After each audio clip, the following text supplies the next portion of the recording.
नमस्कार बच्चों और नमस्कार मेरे प्रिय साथियों। आज फिर से मैं एक नया वीडियो लेकर आया हूँ। तो आइए उस वीडियो की शुरुआत करें और आपको सबसे पहले वेरी गुड मॉर्निंग। तो संतोष कुमार, तो मैंने आपको नाम बता ही दिया है। Sarvodaya Vidyalaya, Mansarovar garden, school ID 15160003। तो आइए शुरू करते हैं वर्कशीट।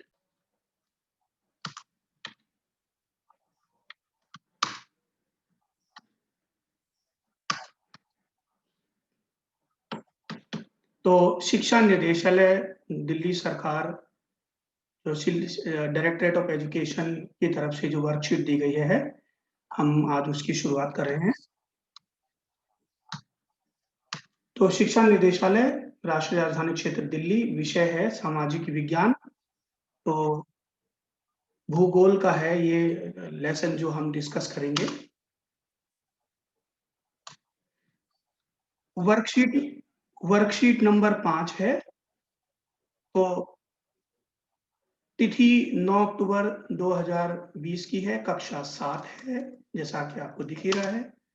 अगला विद्यार्थी का नाम, तो आपका जो नाम है वो लिख लीजिएगा। मैंने इसमें अपनी सिस्टर का नाम लिख दिया है। कक्षा अध्यापक का नाम, और मैंने इसमें अपना ही नाम लिख दिया है, तो आप अपने अध्यापक का नाम लिखें। तो अब हम स्लाइड शुरू करते हैं। मानव पर्यावरण। तो मनुष्य पर्यावरण के साथ पारिवर मनुष्य जो है पर्यावरण के साथ पारस्परिक क्रिया करता है और उसे जो है अपनी आवश्यकता के अनुसार बदलता है ना? तो इसका मतलब क्या है?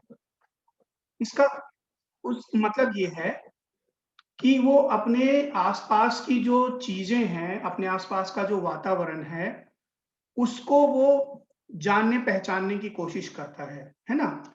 और उससे जो अपने लिए क्या मिल सकता है उसको, उसमें उसको क्या है कि उसको एक्सप्लोर करने की कोशिश करता है, उसको जानने की कोशिश करता है, उसको पहचानने की कोशिश करता है। और यदि आवश्यकता पड़े तो उसमें कुछ बदलाव करने की भी कोशिश करता है। जैसे अगर उसको लगता है कि भई ये कोई चीज़ है वो हमारे हिसाब से नहीं बनी है। जैसे अगर मान लीजिए उसको रहने के लिए कुछ चाहिए, गुफ़ा है, तो वो गुफ़ा अगर उसको लगता है कि उसके हिसाब से नहीं बनी है तो उसमें कुछ जोड़-तोड़ करेगा वो। इसका मतलब वो अपने आस-पास के पर्यावरण में बदलाव कर रहा है। जब हम किसी भी चीज़ में, आस-पास की चीज़ों में बदलाव करते हैं, तो ये हम मानते हैं कि हम अपने पर्यावरण में बदलाव कर रहे हैं, है ना? हम जंगल काटते हैं खेती करने के लिए, तो ये भी हम अपने पर्यावरण में बदलाव कर रहे हैं। हम अपने जो पर्यावरण के जो पर्यावरण है हमारे आस-पास का, मैंने बताया था आपको पर्यावरण किसे कहते हैं, तो उसके साथ हम पारस्परिक क्रिया कर रहे हैं, मतलब ये है, इसको बोलते हैं। अगला, तो प्रारंभिक मानव ने स्वयं को प्रकृति के अनुसार ढाल लिया था। उनका जीवन बहुत ही सरल था, और मतलब बहुत ही सरल था, और उसकी जो आवश्यकताएँ थी, आस-पास की चीज़ों से पूरी हो जाती थी। तो मतलब ये है कि पहले का जो मानव था वो पूरा एकदम क्या करता था, एकदम आस-पास की, उसको आस-पास से जो चीज़ें मिल गई, जंगलों से फल मिल गए, पेड़-पौधों से, तो वो उसको खा लिया। ज़्यादा पकाने-वकाने की कोशिश करता नहीं था, है ना? रहने को गुफ़ाएँ मिल गई तो उसमें रह गया, और नहीं तो जंतुओं को मार के खा लिया।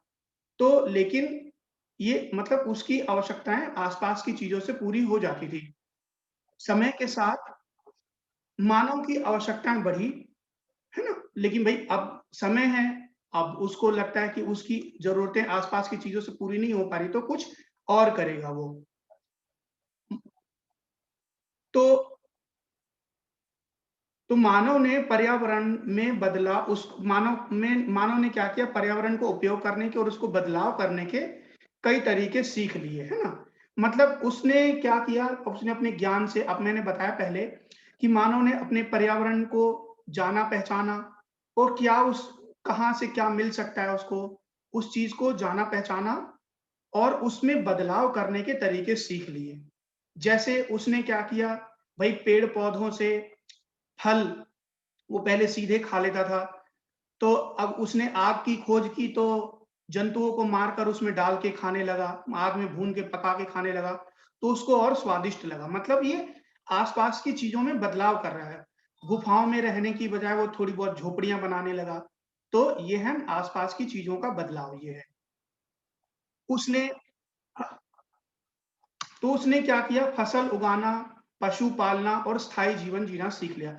मतलब ये आस-पास के पर्यावरण के बदलाव। उसने पर्यावरण को जाना, पहचाना और मतलब उसने देखो फसल उगाना, मतलब उसने ये सोचा कि भई घूमते रहने से कोई फ़ायदा है नहीं और हम क्या करें, खेती करना शुरू कर दिया उसने, है कि नहीं? उसके बाद उसने खेती करने के लिए क्या ज़रूरत होगी भई, पौधों को काट कर उसमें से गेहूँ निकालने के लिए, उसकी गेहूँ की बालियों में से गेहूँ निकालने के लिए बैलों की आवश्यकता पड़ी, तो उसने पशु पालना सीख लिया और उसने ये सब करने के लिए, कृषि करने के लिए, पशु पालने के लिए उसको एक जगह रहना ज़रूरी था, तो उसने ये भी सीख लिया। तो मतलब निरंतर वो अपने आस-पास की चीज़ों से सीखता जा रहा है और उसमें बदलाव करता जा रहा है।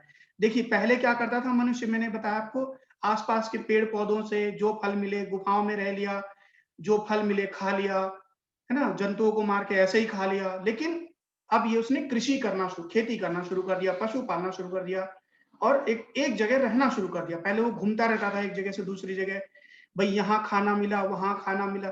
जैसे एक जगह क्या किया उसने, एक जगह से खाना मिला, फिर उसने क्या किया, वहाँ का सब पेड़-पौधों के फल-फूल समाप्त हो गए, पानी-वानी समाप्त हो गया, दूसरी जगह घूमता रहा।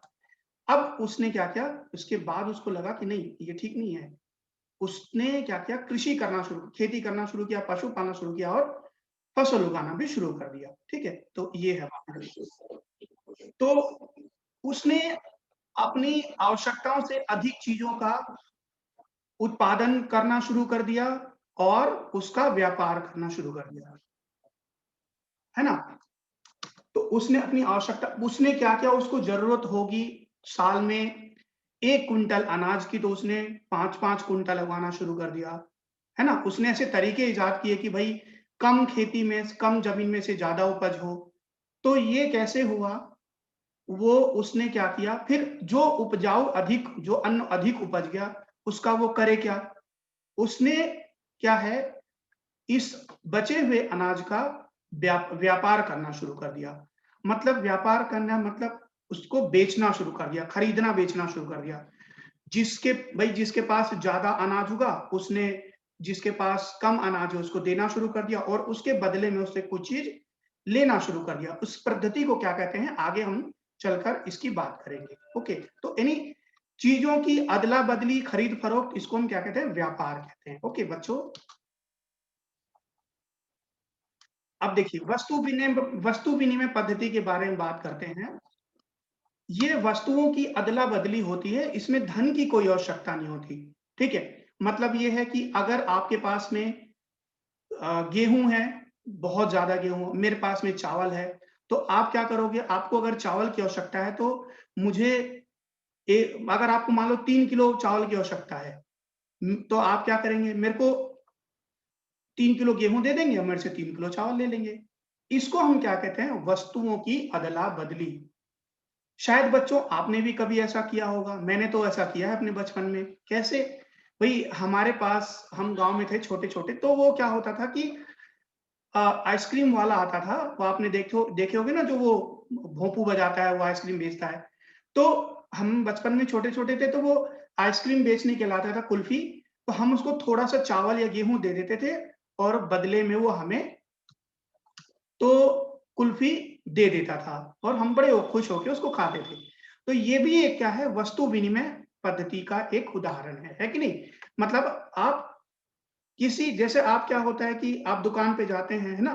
तो उसके तो उसको क्या करते हैं, तेल साबुन खरीदा आपने और उसको पैसे दे दिए। ये वस्तु विनिमय नहीं है, ये क्या है, एक पैसे से आप वस्तु खरीद रहे हैं। वस्तु विनिमय मतलब ये मैंने आपको समझाया कि जो चीज़ आप कुछ चीज़ खरीद रहे हैं, उसके बदले कुछ दूसरी चीज़ देना जो उसको आवश्यकता हो, जिसकी उसको आवश्यकता हो, है कि नहीं? मैंने आपको बता ही दिया इसके अनाज के बदले में अनाज, या भई मान लो किसी को कोई लोहे का काम करवाना है, तो भई अपना उससे लोहार को 3-4 किलो गेहूँ दे दिया और उससे अपनी मनपसंद की चीज़ बनवा कर के ले ली। तो ये भी हो गया वस्तु विनिमय का उदाहरण। लेकिन तो मुद्रा के आने से ये सब समस्याएँ दूर हो गई। वो कैसे? देखिए, मुद्रा अब वस्तु विनिमय पद्धति ज़्यादा दिन तक चल नहीं सकती थी। क्यों? क्योंकि आप ये देखिए, अगर मुझे आवश्यकता है ना? किसी के पास गेहूँ है, मेरे पास चावल है, तो मुझे गेहूँ की आवश्यकता है।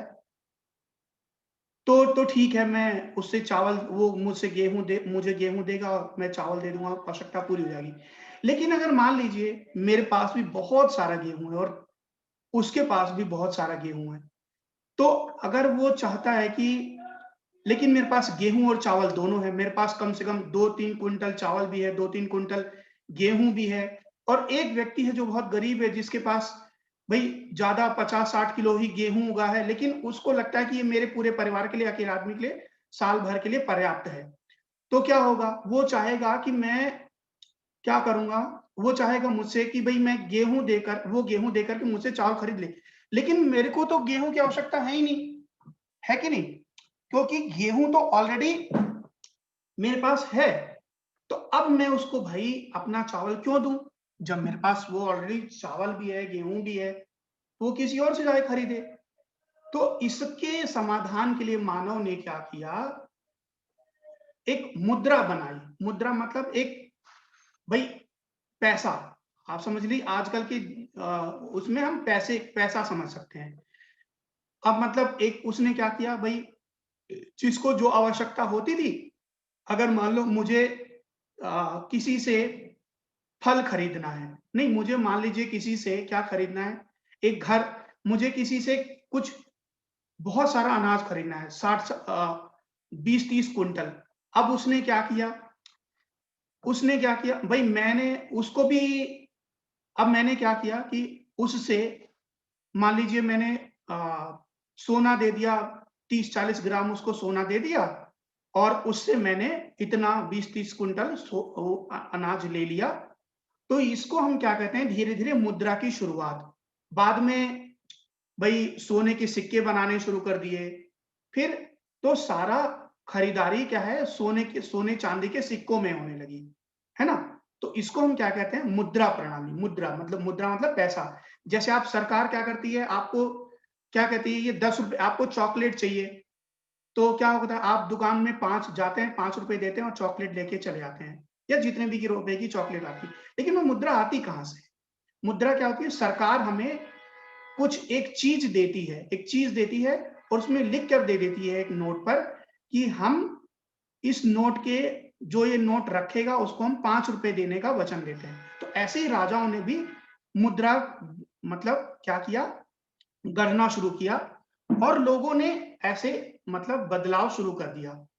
मतलब कहने का मतलब ये कि अब लोग वस्तु विनिमय मतलब एक एक चीज़ से दूसरी चीज़ देने की बजाय आप क्या करने लोग पैसा देकर सामान खरीदने लगे। जैसे आप जाते हैं दुकान पर, तेल-साबुन खरीदा आपने, चॉकलेट खरीदा, उसके पैसे दिए और चले आते हैं। लेकिन आजकल क्या है, ऑनलाइन मनी ट्रांसफर का भी मतलब आजकल क्या है कि डेबिट कार्ड, क्रेडिट कार्ड का उपयोग किया जाता है और ऑनलाइन मनी ट्रांसफर का भी इस्तेमाल किया जाता है। डेबिट कार्ड, क्रेडिट कार्ड को हम क्या कहते हैं? प्लास्टिक मनी कहते हैं। तो प्लास्टिक मनी मतलब ये कि मान लो अगर आपने रेस्टोरेंट में गए, बहुत सारा खाना खाया, आप सिर्फ ₹2000 ले गए, बिल बन गया ₹5000 का, तो आप क्या करेंगे? भई कोई भी दुकानदार है, कोई भी रेस्टोरेंट वाला आपको ऐसे तो जाने ही नहीं देगा बिना बिल पे किए। तो आप क्या करते हैं? आपके बैंक अकाउंट में तो पैसा है, लेकिन आपकी जेब में नहीं है, तो क्या करोगे आप? आपने उसको अपना कार्ड दिया, उसने अपनी स्वैप मशीन में कार्ड डाला और आपने अपना पिन नंबर डाला और आपके बैंक अकाउंट से उतने पैसे कट जाएँगे। तो ये क्या है, क्रेडिट कार्ड और डेबिट कार्ड। आजकल ऑनलाइन मनी ट्रांसफर का भी उपयोग किया जा रहा है। वो कैसे? तो मतलब कि अगर हमारे पास मान लीजिए हम कार्ड भी लेना हम अपनी जेब में कम से कम ही मान लीजिए हमने ₹2000 ले ले गए हैं, है ना? और हमारे पास बिल बन गया ₹5000 का, ना हमारे पास एटीएम कार्ड है, ना डेबिट कार्ड है, अब क्या करोगे? तो आजकल इसका भी सॉल्यूशन है कि ऑनलाइन मनी ट्रांसफर हम अपने मोबाइल से अपने मोबाइल से अपने बैंक अकाउंट को जोड़ करके क्या करेंगे, अपने मोबाइल से दूसरे के बैंक अकाउंट में, सामने वाले के बैंक अकाउंट में पैसा ट्रांसफर कर देंगे। जैसे आप वो करते हैं ना, पेटीएम है, गूगल पे, फ़ोन पे करते हैं बच्चों आप लोग, आपके माता-पिता करते होंगे या शायद कभी आपने भी किया होगा।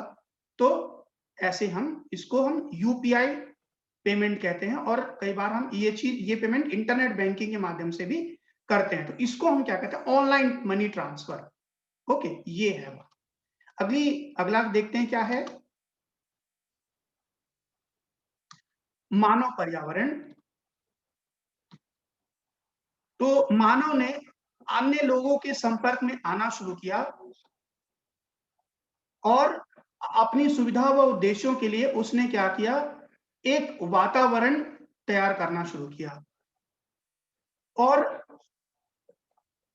तो इसमें क्या है कि क्या-क्या उसने चीज़ों की मतलब उसने क्या किया, भई दो बहुत लोगों दूसरे लोगों के संपर्क में वो आता गया, है कि नहीं?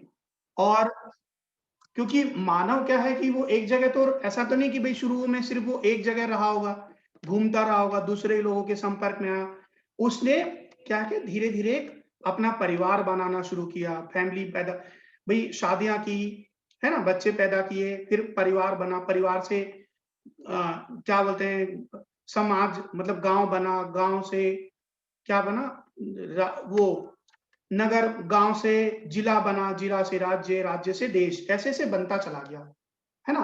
तो कुछ चीज़ें निम्न बिंदु जो है, मानव पर्यावरण के उदाहरण, मतलब क्या-क्या उदाहरण है मानव पर्यावरण के? मानव पर्यावरण होता क्या है? वे हम आपको बताना चाहते हैं।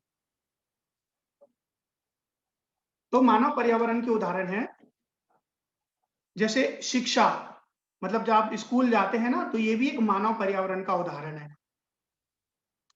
आर्थिक जो आपकी आर्थिक स्थिति कैसी है? मतलब आपके पास कितना पैसा है कि नहीं? आपके पास घर-वर है कि नहीं? आपके बैंक में कितना पैसा है कि नहीं? तो ये भी एक मानव पर्यावरण का ही उदाहरण है। धर्म, जैसे कि भई आप किस धर्म को मानते हैं, है कि नहीं? आप किस धर्म को मानते हैं? जैसे कोई कहेगा मैं हिंदू हूँ, कोई कहेगा मैं मुसलमान हूँ, सिख हूँ, ईसाई हूँ। सब ये अपने-अपने श्रद्धा के अनुसार भगवान को या अल्लाह गॉड को मानते हैं, ओके? तो ये है धर्म। व्यक्ति, व्यक्ति तो भई आप भी एक मानव पर्यावरण है कि नहीं? मैं भी एक मानव पर्यावरण का उदाहरण हूँ, क्योंकि व्यक्ति से परिवार बनता है ना? कई व्यक्तियों को मिलाकर फिर गाँव, घर, परिवार, पहले घर, उसको हम ये भी चीज़ें हैं, व्यक्ति से परिवार, परिवार से गाँव, गाँव से बहुत सी चीज़ें बनती हैं, जिला, फिर राज्य, देश, इस तरह की चीज़ें होती हैं। फिर परिवार, हमने बताया ना, व्यक्ति से ही परिवार बनता है। भई आपके परिवार में भी कुछ लोग होंगे, मम्मी-पापा, भाई-बहन, आप लोग, तो ये परिवार, ओके। क्योंकि जिस चीज़ में मन आदमी सम्मिलित है, मतलब जिस चीज़ में आदमी है, वो समझ लीजिए मानव पर्यावरण का उदाहरण है। समुदाय, मतलब भई समाज बना आपने कोई, भई गाँव क्या है, एक समुदाय का उदाहरण है, क्योंकि लोग आपस में मिल-जुल कर रहते हैं, है कि नहीं? और फिर उसकी राजनीतिक राजनीतिक स्थिति, मान लो भई उसकी आप समाज में, गाँव में आप जो रहते हैं, वहाँ पे करते क्या हैं? वहाँ पे कोई आपने आप वहाँ पर, जैसे कि अगर मान लीजिए आपने कोई चुनाव लड़ा है आपने, या आप किसी पद पर बैठे हैं, है ना? तो इसमें आपकी राजनीतिक स्थिति, अगर कोई प्रधानमंत्री है, कोई है ना, कोई मुख्यमंत्री है, तो वो उसकी क्या है, राजनीतिक स्थिति है। तो ये भी एक मानव पर्यावरण का ही उदाहरण है। अब प्रश्न है, लॉकडाउन की स्थितियों को याद कीजिए और लॉकडाउन की परिस्थितियों को याद कीजिए, ओके? और निम्नलिखित तालिकाओं को पूरा कीजिए, ठीक है? एक क्या तालिका है, वो हम देखते हैं। तो तालिका क्या है? तालिका देखते हैं क्या है? मानव पर्यावरण का वो हिस्सा जो कार्य कर रहा था, ओके? मानव पर्यावरण का वो हिस्सा जो कार्य नहीं कर सका, ओके। तो कौन तो पहले जो पहला कॉलम है उसमें मैंने लिखा है मानव पर्यावरण का वो हिस्सा जो कार्य कर रहा था। जो दूसरा वाला कॉलम है उसमें मैंने लिखा है मानव पर्यावरण का हिस्सा जो कार्य नहीं कर रहा था, ओके। तो देखते हैं। डॉक्टर, हाँ, बिल्कुल डॉक्टर काम कर रहे थे, है ना? भई डॉक्टर ने तो कोरोना वायरस की वजह से जो मरीज हो रहे थे उनको ठीक करने का काम कर रहे थे। वो काम नहीं करते तो दुनिया कैसे चलती डॉक्टर के बगैर, है कि नहीं? डॉक्टर तो हमेशा काम करेगा।